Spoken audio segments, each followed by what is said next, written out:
খুলনার ফুলতলা থেকে সাতক্ষীরার শ্যামনগর উপজেলার মুন্সিগঞ্জ রুটে দীর্ঘ পথে চলাচলকারী বিআরটিসি বাসগুলোতে সাধারণ যাত্রীদের এখন নিত্যদিনের সঙ্গী চরম দুর্ভোগ আর আতঙ্ক। এই রুটে চলাচলকারী হাতে গোনা দু একটি গাড়ি ছাড়া প্রায় প্রতিটি বাসের অবস্থাই এখন জরাজীর্ণ ও চলাচলের অযোগ্য। সম্প্রতি এই রুটের একটি বাসে সরেজমিনে দেখা যায় এক ঝুঁকিপূর্ণ চিত্র। সকাল 10:30টায় খুলনার গল্লামারী থেকে যাত্রী নিয়ে বাসটি মুন্সিগঞ্জের উদ্দেশ্যে রওনা দেয়, কিন্তু প্রতিমধ্যে ঘটে চরম বিপত্তি। একই যাত্রায় দুইবার বাসের টায়ার বাস্ট হওয়ার ঘটনা ঘটে।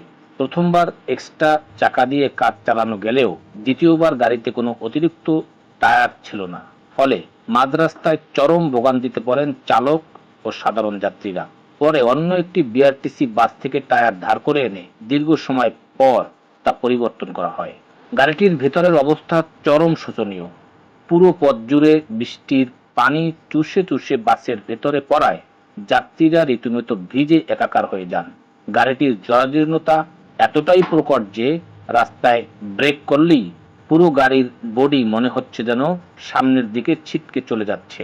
নড়বড়ে বডির এই অস্বাভাবিক ঝাঁকুনি যাত্রীদের মনে প্রতিনিয়ত বড় দুর্ঘটনার আতঙ্ক তৈরি করেছে।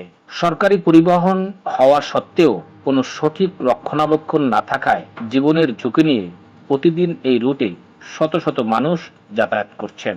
ভুক্তভোগী যাত্রীদের একটাই দাবি, অবিলম্বে এই জরাজীর্ণ ও ফিটনেসবিহীন গাড়িগুলো পরিবর্তন করে এই রুটে নতুন এবং নিরাপদ বাস চালু করা হোক।